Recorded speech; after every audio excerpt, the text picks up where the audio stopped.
Hello, Aquarius, Sun, Moon, Rising, and Venus signs. Kamusta kayo? Sana po nasa mabuti kayong kalagayan. Welcome back po sa Star Tarot. Kung bago kayo dito, welcome din kayo. Thank you sa inyong support. I truly appreciate it. God bless you all. Aquarius, paunang mensahe po ninyo ay Treasure Island. Napakaganda kasi meron kayong kayamanan, no, na maaaring ma-receive sa ngayon. This is financial gain, financial opportunities na magbibigay sa inyo ng prosperity and abundance, no, Aquarius. So napakaswerte ninyo sa ngayon. Maaaring opportunity, no, na magkaroon kayo ng mas maraming pera sa ngayon. What else for Aquarius? We have time to go, and so it's time to go.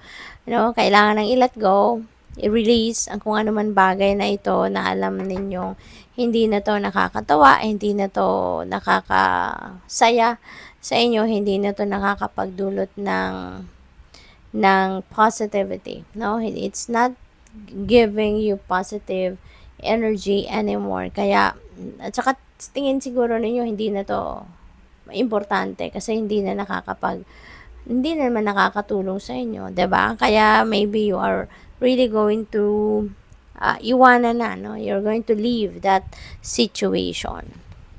We have clean it up. Ayan, magkaparte yan ang paglilinis ng buhay ninyo. Kung ano man itong hindi na nagsiserve ng iyong best interest, yan ay tatanggalin nyo na sa buhay ninyo. You're going to release yourself from that.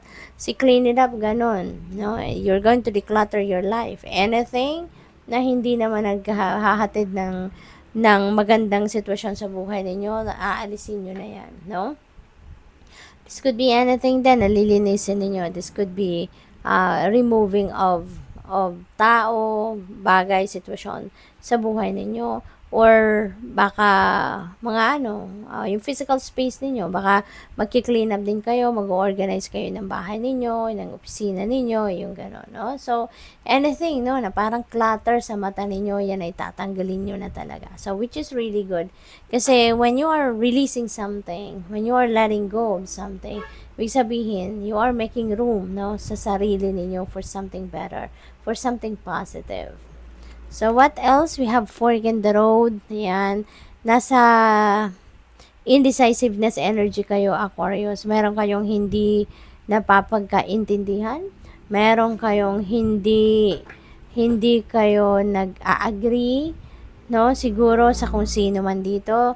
Kasi hindi ka kayo sigurado, no? Sa kung ano yung path na tatahakin ninyo rito. Maybe you don't know, 'di ba? Maybe you don't know what is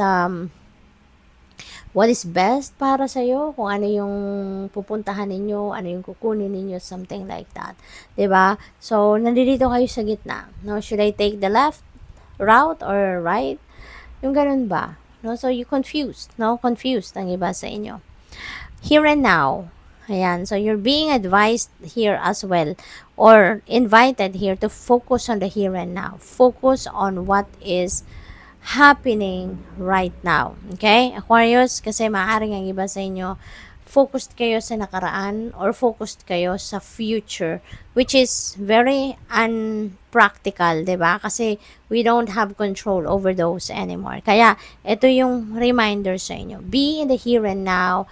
Focus on what is happening right now. Kasi nandito yung kapangyarihan natin. Nandito yung power natin. Okay?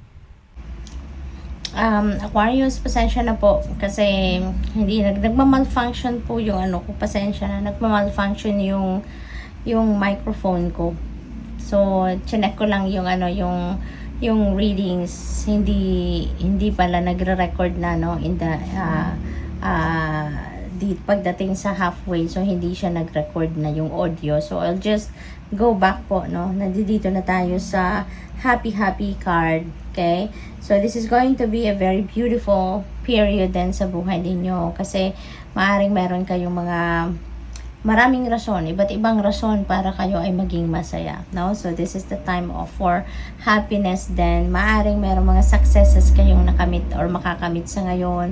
May mga blessings na paparating. Itong perang ito na maaaring dumating, financial gain, financial prosperity and abundance, that is also one blessing na ikakasaya ninyo. And maybe baka meron dito mga magaganap na mga hindi ninyo inaasahang mangyari sa ngayon. Miracles can happen anytime. So, maaring may mga sorpresa ang universe para sa'yo, and that could be also some of the reasons, for you para maging extra happy kayo sa ngayon. Higher power is about downloads, so meron ditong free flowing of downloads coming your way, Aquarius. Meron kayong mga intuitive messages, siguro guidance from the divine, na maaring dumating sa inyo sa ngayon, mga mensahe na paparating na to guide you, on how you're going to navigate your current circumstances. Maaari din na meron kayong mga vision, na pinapadala sa inyo. Maaari may mga vision kayo na nakikita sa inyong mind's eye. Pay attention to that as well, because definitely that is also guidance para sa iyo. Okay? Unfinished symphony. Meron kayo ritong unfinished business na maaring ngayon magkakaroon na kayo ng oras para dyan at babalikan ninyo yan, tatapusin ninyo yan, So siguro meron na kayong pagkakataon sa ngayon or opportunity for you to work on that sa ngayon where you left off. Kaya napaka ganda. So good luck. Thank you for watching Love and Light. Namaste.